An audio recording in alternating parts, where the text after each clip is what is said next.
We note का मान हो जाएगा अपना 10 वोल्ट। ये तो हो गया ये चीजें। अब नेगेटिव के अंदर वो मिनिमम मान क्या होगा, पॉजिटिव के अंदर वो मिनिमम मान क्या होगा। तो वी आर का जब हम ये वाली कंडीशन ले रहे हैं तो इस केस के अंदर -10, अब -10 हम यहाँ पे अगर रखते हैं तो वी आर का जो मान आएगा वो आएगा -0.991, ऑलमोस्ट हो जाएगा 1 वोल्ट माइनस में।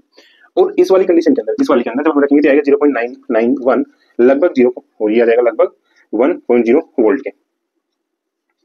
ये चीजें, इसका मतलब क्या हुआ, इसका मतलब सीधा सा हमारा ये होता है, ये आपने देख लिया।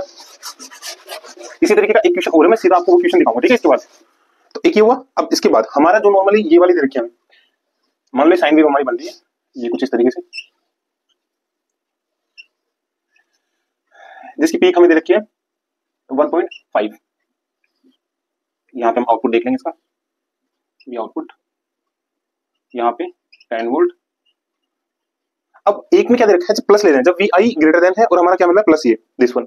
इस वाले केस के अंदर वी आई का मान अगर ज्यादा है, वी आई का मान अगर कम है, यहाँ पे क्या दे रखा है, वी आई का मान अगर कम है तो हमें प्लस मिलेगी, और वीटीएच का मान क्या मिलेगा 0.99।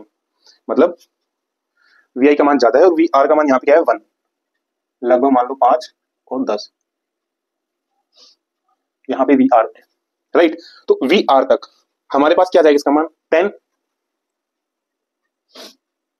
वी आर तक इसका मान आ जाएगा 10। अब इसके बाद वी आर हमारा क्या हो गया, लास्ट कहां तक जा रहा है, ये नॉर्मली यहां तक,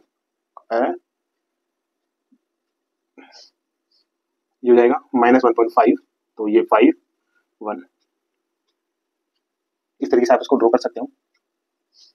हाँ, ये हो गया 10 पे, ठीक है। इसके बाद जब ये आ जाता है -1 पे, नॉर्मली कहां पे होगा, -1 पे क्या आएगा, ये -10, यहाँ पे यहां तक पहुंचा, ठीक है, माइनस के लिए। और इसके बाद यहां से लेके यहां तक जब आई का मान बढ़ा है, वी आई क्या है ग्रेटर देन वी आर से है, तो जब आई का मान बढ़ा है तो उसके अंदर हमारा क्या है, ये सिर्फ माइनस पे डटा हुआ है, ये इससे पहले ये था माइनस पे डटा हुआ है, फिर सेम होगा, फिर ये, फिर सेम, और इस तरीके से ये चलता हुआ जाएगा हमारा ग्राफ। तो ये आई थिंक आपको समझ में आ गया होगा किस तरीके से चल रहा है।